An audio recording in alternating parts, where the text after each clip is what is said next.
नमस्कार, स्वागत है आप सभी का एफएम न्यूज देख रहे हैं आप और आपके साथ मैं हूं नितीशा बंसल। चलिए शुरू करेंगे खबरों का यह सिलसिला। दिल्ली एनसीआर के खबरों में सबसे पहले बात होगी कांग्रेस की। कांग्रेस के राष्ट्रीय अध्यक्ष मल्लिकार्जुन खड़गे ने भारतीय राष्ट्रीय कांग्रेस के 138वें स्थापना दिवस के अवसर पर एआईसीसी मुख्यालय पहुंचकर झंडा फहराया। इस दौरान कांग्रेस की पूर्व अध्यक्ष सोनिया गांधी, कांग्रेस सांसद राहुल गांधी और कांग्रेस के कई वरिष्ठ नेता मौजूद रहे। मल्लिकार्जुन खड़गे ने कहा कि हमें कांग्रेस पार्टी को समावेशी बनाने के लिए युवाओं, महिलाओं, वंचित तबकों और बुद्धिजीवियों को हमारे साथ जोड़ना होगा। राहुल गांधी के भारत जोड़ो यात्रा से देश भर में करोड़ों कार्यकर्ताओं को संजीवनी मिली है। कांग्रेस की स्थापना ब्रिटिश शासनकाल में 1885 में हुई थी। पार्टी के संस्थापकों में दादा भाई नौरोजी, एओ ह्यूम और दिनशा वाचा जैसे बड़े दिग्गज नेता शामिल रहे। देश को अंग्रेजी शासन से मुक्त कराने के लिए कांग्रेस पार्टी और उनके नेताओं ने बड़ा योगदान दिया। 1947 में देश को आजादी मिली। उसके बाद कांग्रेस देश की पहली बड़ी राजनीतिक पार्टी बनी।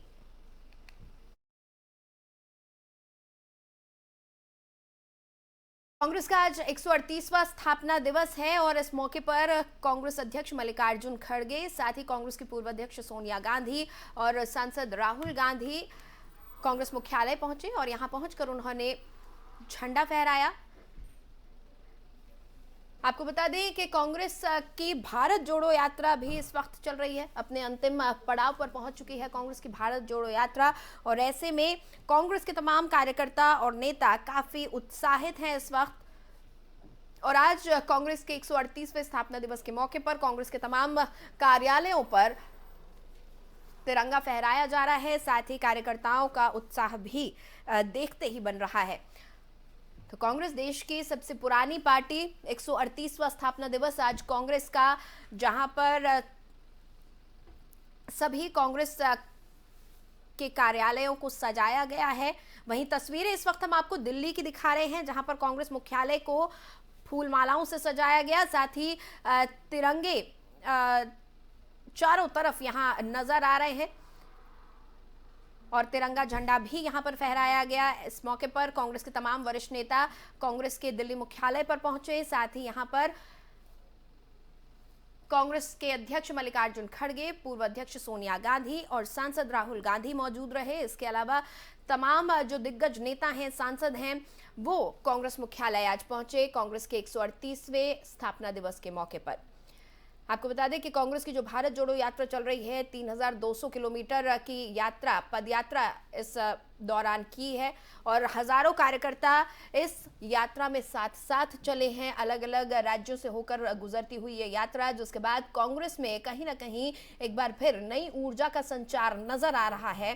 देखना होगा कि 2023 में होने वाले चुनावों में और 2024 तक ये जो नई ऊर्जा का संचार है, ये क्या रंग लाता है। क्या कांग्रेस जिस एक सूत्र की बात कर रही है, उस एक सूत्र में भारत के साथ क्या कांग्रेस अपने कार्यकर्ताओं और नेताओं को बांधकर आगे बढ़ पाएगी? क्योंकि लगातार कांग्रेस को लेकर कई सवाल उठते रहे हैं। जिस तरह से कांग्रेस में तमाम धड़े और तमाम गुट नजर आते थे, क्या वो सब खत्म हो पाएंगे?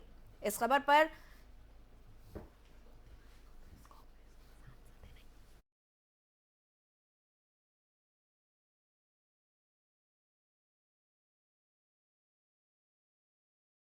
बातचीत के लिए हमारे साथ प्रमोद तिवारी जी जुड़े हुए हैं, कांग्रेस नेता हैं। बहुत बहुत स्वागत है सर एफएम न्यूज पर आपका। धन्यवाद। बताएं। प्रमोद तिवारी जी, आज 138वां स्थापना दिवस है कांग्रेस का। इसको लेकर बहुत बहुत शुभकामनाएं कांग्रेस को। साथ ही भारत जोड़ो यात्रा जो कांग्रेस की चल रही है, कहीं ना कहीं ऐसा लग रहा है कि कांग्रेस जिस एक सूत्र की बात कर रही है, उसमें तमाम कार्यकर्ताओं और नेताओं को भी बांध पा रही है। सिर्फ कार्यकर्ताओं और नेताओं को नहीं बांध पा रही है, बल्कि वो देश को बांधने की कोशिश कर रही है और उसमें बहुत कुछ सफल हो रही है। उनसे तमाम विचारधाराओं के लोग मिल रहे हैं, अपना अपना समर्थन दे रहे हैं। तो अगर कुल मिला के देखा जाए तो महात्मा गांधी की यात्रा के बाद चंपारण, ये सबसे सफलतम यात्रा है आजादी की बात की।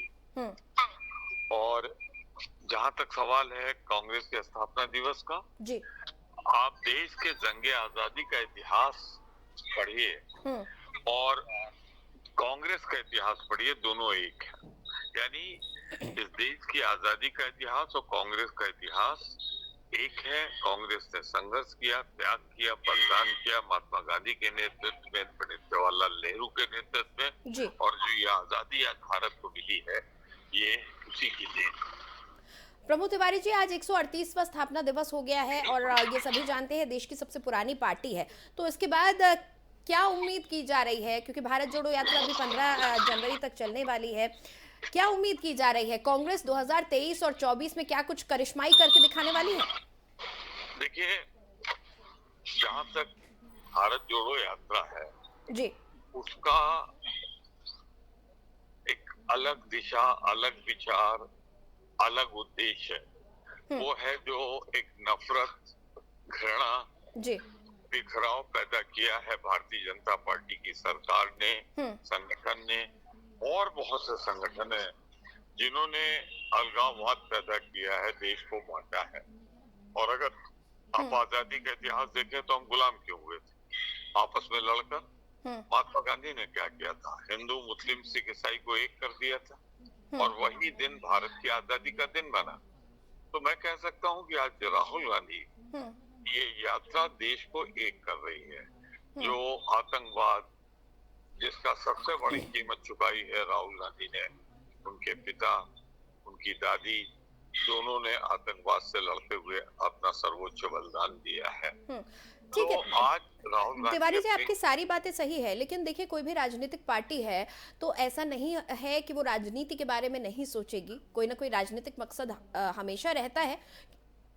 तो इसके बाद 23 और 24 में कई चुनाव होने वाले हैं और 24 तो निर्णायक रहेगा, क्या उम्मीद कर रहे हैं आप?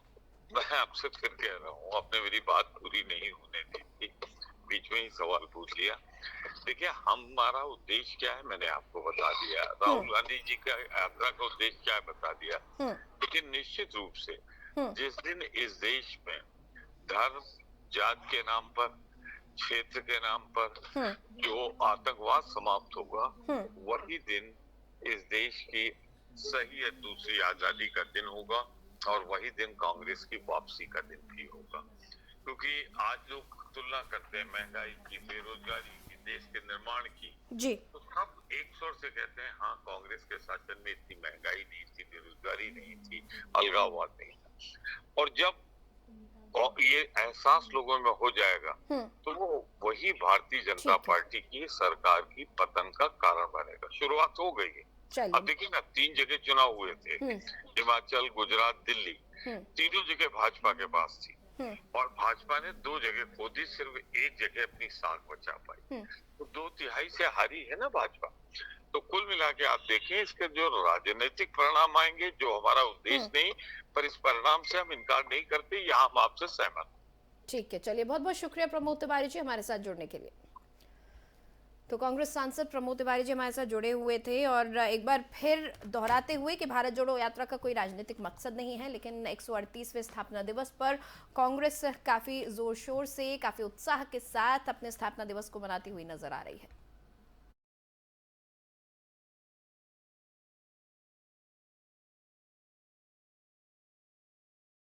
चलिए आगे बढ़ेंगे। दिल्ली पुलिस द्वारा नए साल, गणतंत्र दिवस और G20 सम्मेलन कार्यक्रम को मद्देनजर रखते हुए दिल्ली के अलग अलग इलाकों में मॉक ड्रिल का आयोजन कर रही है। इन मौकों पर मॉक ड्रिल का मुख्य उद्देश्य दिल्ली पुलिस सहित तमाम एजेंसियों की मुस्तैदी और तत्परता को परखना है। दिल्ली में इस तरह का आतंकवादी हमला होता है तो दिल्ली पुलिस से लेकर तमाम जांच एजेंसी कितनी मुस्तैद हैं और घटनास्थल पर पहुंचकर क्या कार्रवाई कर रही हैं। इसी कड़ी में उत्तरी जिले के बुराड़ी इलाके में पुरानी ट्रांसपोर्ट अथॉरिटी पर मंगलवार दोपहर मेन रोड पर जिला पुलिस की ओर से मॉक ड्रिल का आयोजन किया गया। मॉक ड्रिल में 2 आतंकवादी आए जिन्होंने 3 राहगीरों को गोली मार दी, जिसमें एक की मौत हो गई। दोनों घायलों को बुराड़ी अस्पताल पहुंचाया गया। वारदात को अंजाम देकर दोनों आतंकवादी फरार हो गए। घटना की जानकारी दिल्ली पुलिस सहित तमाम एजेंसियों को दी गई, जिसमें स्पेशल सेल, इंटेल स्वॉट team, dog squad team, fire team और क्राइम टीम के साथ साथ स्थानीय पुलिस भी मौके पर पहुंची और हालात का जायजा लिया और घायलों को बुराड़ी अस्पताल और मृतक को मॉर्चरी भिजवाया गया। जिले की एडिशनल डीसीपी डॉक्टर रश्मि शर्मा यादव ने बताया कि मॉक ड्रिल का मुख्य उद्देश्य जांच एजेंसियों और स्थानीय पुलिस की तत्परता को परखना है। दिल्ली में नए साल, गणतंत्र दिवस और G20 सम्मेलन कार्यक्रम को ध्यान में रखते हुए पुलिस अलग अलग इलाकों में मॉक ड्रिल का आयोजन कर जांच एजेंसियों सहित दिल्ली पुलिस की तत्परता को परखा जा रहा है।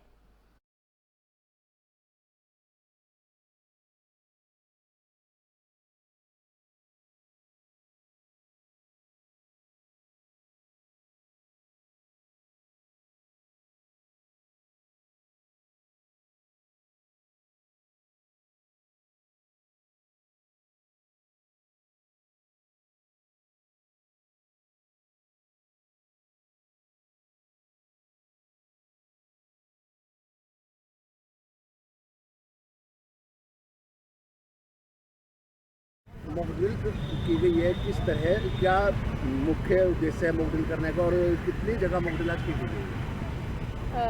मॉक ड्रिल का जो करने का मुख्य आदेश ये है, जो रीज़न है इसका मुख्य कारण, कि हमारी क्या प्रिपेयर्डनेस है, हम किस तरह तैयार हैं, हमारी फोर्स किस तरह तैयार है कोई भी कॉन्टिजेंसी आने में। जैसे कि हमें सबको मालूम है नया वर्ष आ रहा है और साथ ही 26 जनवरी भी आने वाली है। 26 जनवरी के मद्देनज़र, नए वर्ष के मद्देनज़र और साथ ही G20 के मद्देनज़र हमारी ये पिछले 1 महीने से लगातार मॉक ड्रिल की चल रही हैं। हर दूसरे हफ्ते हम ये कर रहे हैं और इससे पहले हमने सराय रोहिला रेलवे स्टेशन के बाहर और विश्वविद्यालय मेट्रो स्टेशन के, और आज हमने यहाँ किया है बुराड़ी एरिया में स्टेट अथॉरिटी, ताकि हमारी जो लोकल पुलिस है और बाकी जो एजेंसियाँ हैं इसमें वो सब प्रिपेयर्ड हों, तैयार हों किसी भी घटना के समय, और हम समय रहते अपना तुरंत एक्शन दिखा पाए। मॉक ड्रिल चलिए आगे बढ़ेंगे। दिल्ली के मंगोलपुरी में अवैध पार्किंग के खिलाफ एमसीडी की बड़ी कार्रवाई देखने को मिली है। मंगोलपुरी के वाई ब्लॉक में एमसीडी अपने दस्ते के साथ पहुंचा और इस दौरान स्थानीय पुलिस की टीम भी तैनात रही। एमसीडी की इस बुलडोजर कार्रवाई के बाद आसपास के इलाकों में अफरा तफरी का माहौल बन गया। आपको बता दें कि एमसीडी द्वारा इसी पार्किंग में दूसरी बार इस तरह की कार्रवाई देखने को मिली है, जहां मंगोलपुरी वाई ब्लॉक के पार्क में चल रही अवैध पार्किंग को कब्जा मुक्त कराया गया। एमसीडी की इस कार्रवाई के दौरान निगम का दस्ता और दिल्ली पुलिस के जवान भी तैनात दिखाई दिए। पार्क में खड़ी गाड़ियों को एमसीडी के अधिकारियों ने अपने कब्जे में ले लिया। इसके साथ ही आसपास के लोगों को सूचना दे दी गई ताकि आसपास के लोग यहां से अपनी गाड़ी निकाल सके। एमसीडी की इस कार्रवाई के बाद इलाके में अफरा तफरी का माहौल बन गया। बड़ी संख्या में स्थानीय लोग भी पहुंच गए। प्रशासन द्वारा लोगों को सख्त चेतावनी देते हुए कहा कि इस पार्क में अवैध पार्किंग या कब्जा जो भी करेगा उस पर सख्त कार्रवाई की जाएगी। जी, अपना परिचय। मैं मोहम्मद गयूर कुरैशी वाई ब्लॉक का निवासी हूँ। यहाँ जो ये जो एमसीडी की जो कार्रवाई हो रही है, इसमें पब्लिक बहुत परेशान है। जो लोग अपने घर के पास में आसपास में गाड़ी खड़ी करते हैं, कोई बैटरा ले जाता है उनका निकाल के, कोई साइड शीशा उतार के ले जाता है और कोई स्टपनी ले जाता है। कई बार ऐसा होता है कि गाड़ी खड़ी रहती है, ईंटों पे जो है पूरी गाड़ी खड़ी रहती है और चारों टायर जो है स्टपनी समेत जो है सब गायब हो जाए। ये जितनी भी गाड़ियां हैं यहाँ, ये किसी से कोई चार्ज नहीं लिया जा रहा है। ये सब लोग परेशान हैं। परेशानी से बचने के लिए आवाम के लिए जो है ये पार्किंग है, इस पर कोई चार्ज नहीं है। खाली जो चौकीदार का है वो भी ये लोग जो कुछ जिम्मेदार लोग हैं वो दे रहे हैं अपने पास से। और राजधानी दिल्ली में जाम एक बड़ी समस्या बन चुकी है, जिससे आम लोगों को सुबह और शाम के वक्त अपने दफ्तर जाने और घर वापस आने वाले लोगों को जाम में फंसने को लेकर काफी समस्याएं उठानी पड़ती हैं। लोगों को जाम में फंसने की अब आदत सी भी हो गई है। कुछ इसी तरीके की समस्या है आजादपुर मंडी से आदर्श नगर और मुकरबा चौक जाने वाले लोगों को।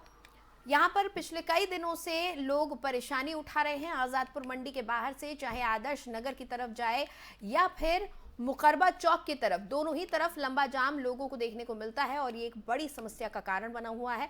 आधा तो मंडी में बड़ी बड़ी ट्रक के आने से दिक्कत पैदा होती है। एशिया की सबसे बड़ी मंडी होने की वजह से यहाँ सुबह से ही बड़े वाहनों का आना शुरू हो जाता है और पूरी रात यहाँ पर वाहनों की आवाजाही चलती रहती है। ऐसे में स्थानीय लोग जब अपने घरों से निकलते हैं तो उन्हें दफ्तर जाने में कई बार देर हो जाती है। वहीं शाम के वक्त भी यहाँ लंबा जाम लगता है, जिससे लोग घर भी समय पर नहीं पहुंच पाते हैं। बावजूद इसके प्रशासन ट्रैफिक को लेकर कोई मुकम्मल इंतजाम नहीं कर रहा।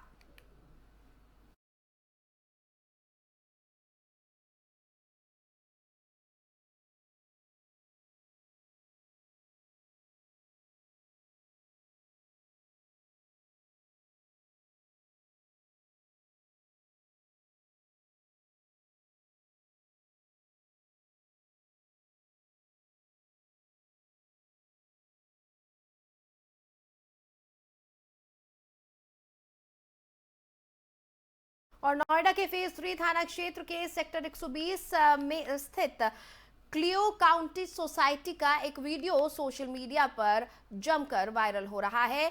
ये वीडियो सोसाइटी की लिफ्ट का बताया जा रहा है, जहां एक महिला शेफाली कौल ने अपनी नौकरानी को जबरन घर में काम कराने के लिए जबरदस्ती वो ले जा रही है और युवती बार बार मालकिन शेफाली कौल को के आगे गिड़गिड़ा रही है, लेकिन इसके बावजूद मालकिन उसे जबरन खींचकर लिफ्ट से घर में ले जाती हुई सीसीटीवी फुटेज में दिखाई दे रही है। अपनी बेटी को प्रताड़ित करने की सूचना मिलने के बाद लड़की के परिजन सोसाइटी पहुंच गए और जल्लाद बनी मालकिन शेफाली कौल के चंगुल से अपनी बेटी को छुड़वाया, जहां लड़की के शरीर पर चोटों के निशान बने हुए हैं। पीड़ितों ने इसकी शिकायत पुलिस से की है। पुलिस ने आरोपी महिला के खिलाफ वीडियो के आधार पर मुकदमा दर्ज कर आगे की कार्रवाई शुरू कर दी है। वहीं पीड़ित लड़की का आरोप है कि मालकिन शेफाली कौल के घर 6 महीने से काम कर रही थी और मालकिन ने उसका फोन छीन लिया था और जबरदस्ती घर का पूरा काम करवाती थी। जब काम करने से नौकरानी मना करती और घर जाने के लिए कहती तो मालकिन शेफाली कौल उसके साथ मारपीट करती थी। थाना फेज 3 में एक वादी पदम सिंह द्वारा बताया गया कि उनकी लड़की जो क्लियो काउंटी सोसाइटी में एक महिला शेफाली कौल के यहाँ एज ए डोमेस्टिक हेल्प काम करती है, उसको शेफाली कौल द्वारा बंधक बनाया गया और मारपीट करी गई। इस संबंध में सूचना प्राप्त होते ही थाना फेज 3 पर मुकदमा लिखा जा चुका है। इस पूरे प्रकरण में जो बाकी एविडेंसेस मिलेंगे उसके अकॉर्डिंग विधिक कार्रवाई पूरे प्रकरण में करी जाएगी। चलिए आगे बढ़ेंगे। सूरजपुर पुलिस को बड़ी सफलता मिली है। ग्रेटर नोएडा पुलिस ने लुटेरे गैंग का खुलासा किया है। ये गैंग दिल्ली एनसीआर की कई घटनाओं को अंजाम दे चुका है। मुखबिर की सूचना पर पहुंची पुलिस ने कार्रवाई करते हुए 2 आरोपियों को गिरफ्तार कर लिया। वहीं मुख्य आरोपी फरार है।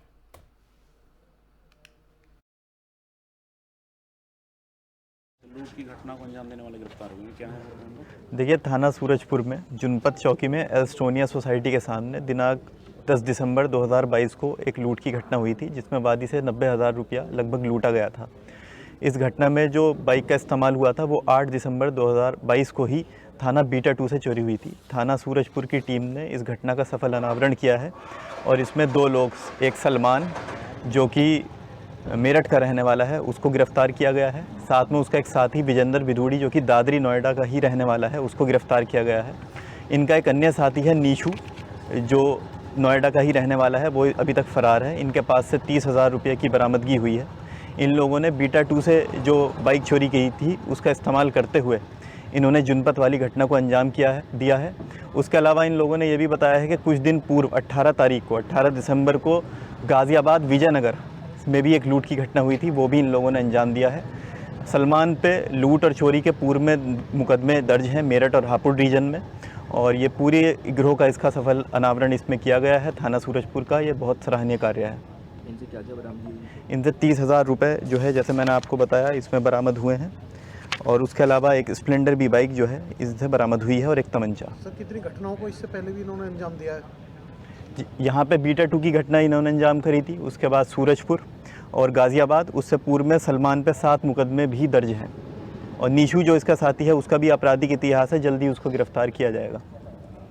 लूट की घटना को अंजाम देने वाले गिरफ्तार।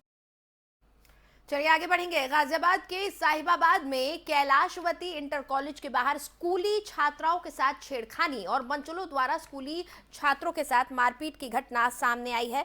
दरअसल इस मारपीट का वीडियो सोशल मीडिया पर जमकर वायरल हो रहा है। इन तस्वीरों में साफ नजर आ रहा है कि कुछ लड़कों के साथ स्कूल के छात्रों की जमकर मारपीट हो रही है और इस बीच यहां लाठी डंडे जमकर चले हैं, हाथापाई हुई है, धक्का मुक्की हुई है। बताया जा रहा है कि यहां पर कुछ लोग स्कूली छात्राओं के साथ छेड़खानी कर रहे थे, जिसके बाद मामला बिगड़ गया और स्कूल के कुछ छात्रों का इन मंचलों के साथ झगड़ा हो गया और ये झगड़ा मारपीट में बदलते देर नहीं लगी। वहां मौजूद कुछ लोगों ने इस झगड़े को शांत कराने की भी कोशिश करी। इस पूरी मारपीट का वीडियो सोशल मीडिया पर जमकर वायरल हो रहा है।